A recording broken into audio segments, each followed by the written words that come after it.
ನಮಸ್ಕಾರ, ನಿಮ್ಮೆಲ್ಲರಿಗೂ ರೇಖಾಸ್ ಕುಕ್ಕೋಸ್ಗೆ ಸ್ವಾಗತ. ನಾನಿವತ್ತು ನಿಮಗೆ ಮಿಲೆಟ್ ಇಂದ ಥಂಡಾಯಿ ಮಾಡೋದು ಹೇಗೆ ಅಂತ ಹೇಳ್ಕೊಡ್ತಾ ಇದ್ದೀನಿ.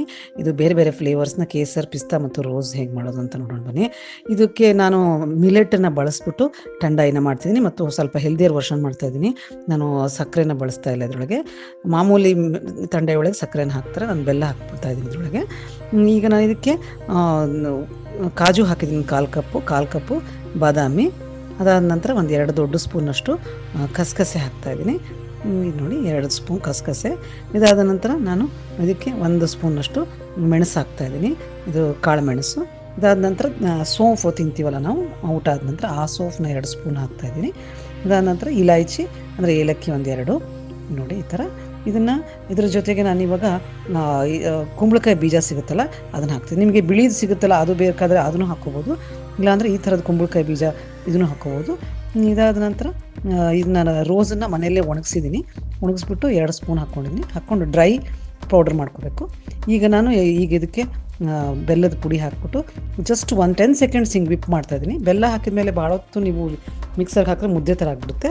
ಅದಕ್ಕೆ ನೋಡಿ, ಈಗ ಥಂಡಾಯಿ ಪೌಡರು ರೆಡಿಯಾಗಿದೆ. ಈ ಥರ ಇದು ಕಾಮನ್ ಪೌಡರು, ಇದು ಎಲ್ಲದಕ್ಕೂ ಯೂಸ್ ಮಾಡೋಂಥದ್ದು.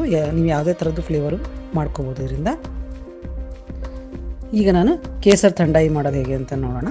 ಇದಕ್ಕೆ 2 ಸ್ಪೂನಷ್ಟು ನಾವು ಪೌಡರ್ ಮಾಡ್ಕೊಂಡಿದ್ದೀವಲ್ಲ ಅದನ್ನ ಹಾಕ್ತಾಯಿದ್ದೀನಿ. ಅದಾದ ನಂತರ 2 ದೊಡ್ಡ ಸ್ಪೂನಷ್ಟು ನಾನು ಇದು ಬಾರ್ನ್ಯಾರ್ಡ್ ಮಿಲ್ಲೆಟ್ ಅಂದರೆ ಊದಲು ಇರುತ್ತಲ್ಲ ಅದನ್ನು ಬೇಯಿಸಿ ಇಟ್ಕೊಂಡಿದ್ದೀನಿ. ಅದನ್ನು ಸಾಫ್ಟಾಗಿ ಬೇಯಿಸ್ಕೋಬೇಕು. ಅದನ್ನು ಒಂದು 2 ದೊಡ್ಡ ಸ್ಪೂನ್ ಹಾಕ್ಕೊಂಡಿದ್ದೀನಿ. ಅದಾದ ನಂತರ 1 ಕಪ್ನಷ್ಟು ತಣ್ಣಗಿನ ಹಾಲು, ಆಮೇಲೆ ಈ ಥರ ಕೇಸರ್ ಇರುತ್ತಲ್ಲ ಸ್ಯಾಫ್ರನ್ನ ಅದನ್ನು ಹಾಲಲ್ಲಿ ನೆನೆ ಇಟ್ಬಿಟ್ಟು ಆ ಥರ ಹಾಕಿ ಈಗ ನೋಡಿ ಮಿಕ್ಸರಲ್ಲಿ ಹಾಕ್ತಾಯಿದ್ದೀನಿ. ಮಿಕ್ಸರಲ್ಲಿ ಹಾಕಿ ರೆಡಿ ಮಾಡ್ಕೊಂಡಿದ್ದೀನಿ. ಈಗ ಅದೇ ಥರ ನೆಕ್ಸ್ಟ್ ರೋಸ್ ಥಂಡಾಯಿ ಮಾಡೋದು ಹೇಗೆ ನೋಡೋಣ. ಇದಕ್ಕೆ ನಾನು 1 ಕಪ್ನಷ್ಟು ಕೋಲ್ಡ್ ಮಿಲ್ಕ್ ಹಾಕ್ಕೊಂಡು ಅದೇ ಥರ 2 ಸ್ಪೂನಷ್ಟು ನಾನು ಥಂಡಾಯಿ ಪೌಡರ್ ಹಾಕ್ಕೊತಾ ಇದ್ದೀನಿ. ಇದಾದ ನಂತರ ನಾನು ಇದಕ್ಕೆ ಇದನ್ನು ಕುಕ್ ಮಾಡ್ಕೊಂಡಿರೋಂಥದ್ದು ಫಸ್ಟ್ ನಾನು ರೋಸ್ ಸಿರಪ್ ಹಾಕ್ಕೊಂಡ್ಬಿಡ್ತೀನಿ. ರೋಸ್ ಸಿರಪ್ ಹಾಕ್ಕೊಂಡ ನಂತರ ಕುಕ್ ಮಾಡ್ಕೊಂಡಿರೋಂಥದ್ದು ಮಿಲೆಟನ್ನು ಇದಕ್ಕೆ ಹಾಕ್ತಾಯಿದ್ದೀನಿ, ಒಂದು 2 ಸ್ಪೂನಷ್ಟು ನೋಡಿ ಈ ಥರ. ಈಗ ಇದನ್ನು ಹಾಕ್ಬಿಟ್ಟು ಮಿಕ್ಸರ್ಗೆ ಹಾಕಿದ್ರೆ ರೋಸ್ ಥಂಡಾಯಿ ರೆಡಿ ಆಗುತ್ತೆ. ನಾವು ಅದೇ ಥಂಡಾಯಿ ಪೌಡ್ರನ್ನೇ ಬಳಸ್ಕೊಂಡ್ಬಿಟ್ಟು ನಾವು ಯಾವ ಥರ ಫ್ಲೇವರ್ ಬೇಕು ನಿಮಗೆ ಆ ಥರ ಮಾಡ್ಕೊಬೋದು. ಇದನ್ನು ಪಾನನ್ನು ಹಾಕ್ಬಿಟ್ಟು ಪಾನಿನ ಎಲೆ ಇರುತ್ತಲ್ಲ, ನಾವು ಎಲೆ ತಿಂತೀವಲ್ಲ ಊಟ ಆದ ನಂತರ ಆ ಎಲೆನ ಬಳಸ್ಕೊಂಡು ಕೂಡ ಮಾಡ್ಕೋತಾರೆ.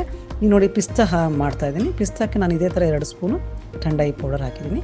ಇದಾದ ನಂತರ 1 ದೊಡ್ಡ ಸ್ಪೂನಷ್ಟು ಪಿಸ್ತಾನ ಈ ಥರ ತೆಗೆದಿಟ್ಕೊಂಡಿದ್ದು ಹಾಕಿದ್ದೀನಿ, ನೆನೆಸಿದ್ದು. ಇದಾದ ನಂತರ ತಣ್ಣಂದು ಹಾಲು ಹಾಕ್ತಾಯಿದ್ದೀನಿ. ಒಂದೇ ಒಂದು ಡ್ರಾಪ್ನಷ್ಟು ಕಲರ್ ಹಾಕ್ತೀನಿ, ಬೇಕಿದ್ರೆ ಹಾಕ್ಕೊಳ್ಳಿ, ಇಲ್ಲಾಂದರೆ ನಡೆಯುತ್ತೆ. ಸುಮ್ಮನೆ ಅದು ಒಂದು ಒಳ್ಳೆ ಕಲರ್ ಬರುತ್ತಲ್ಲ ಚೆನ್ನಾಗಿ ಅಂತ ಹಾಕ್ತಾಯಿದ್ದೀನಿ. ಇದಕ್ಕೆ 2 ಸ್ಪೂನಷ್ಟು ಮತ್ತು ಅದೇ ಕುಕ್ ಮಾಡ್ಕೊಂಡಿರೋಂಥ ಊದಲು ಇದೆಲ್ಲ ಬಾರ್ನ್ಯಾರ್ಡ್ ಮಿಲ್ಲೆಟ್ ಅದನ್ನ ಹಾಕಿದ್ದೀನಿ. ನೋಡಿ ಈ ಥರ ಮಿಕ್ಸರ್ಗೆ ಹಾಕ್ಕೊಂಡಿದ್ದೀನಿ. ತುಂಬ ಟೇಸ್ಟಿಯಾಗಿರುತ್ತೆ, ತುಂಬ ಚೆನ್ನಾಗಿರುತ್ತೆ. ಈ ಥರ ವೆರೈಟಿ ಥಂಡಾಯಿಗಳನ್ನ ನೀವು ಮಾಡಿಕೊಂಡು ಟ್ರೈ ಮಾಡಿ ನೋಡಿ. ಇದು ಹೆಲ್ದಿಯಾಗಿರುತ್ತೆ ಮತ್ತು ಟೇಸ್ಟಿಯಾಗಿರುತ್ತೆ.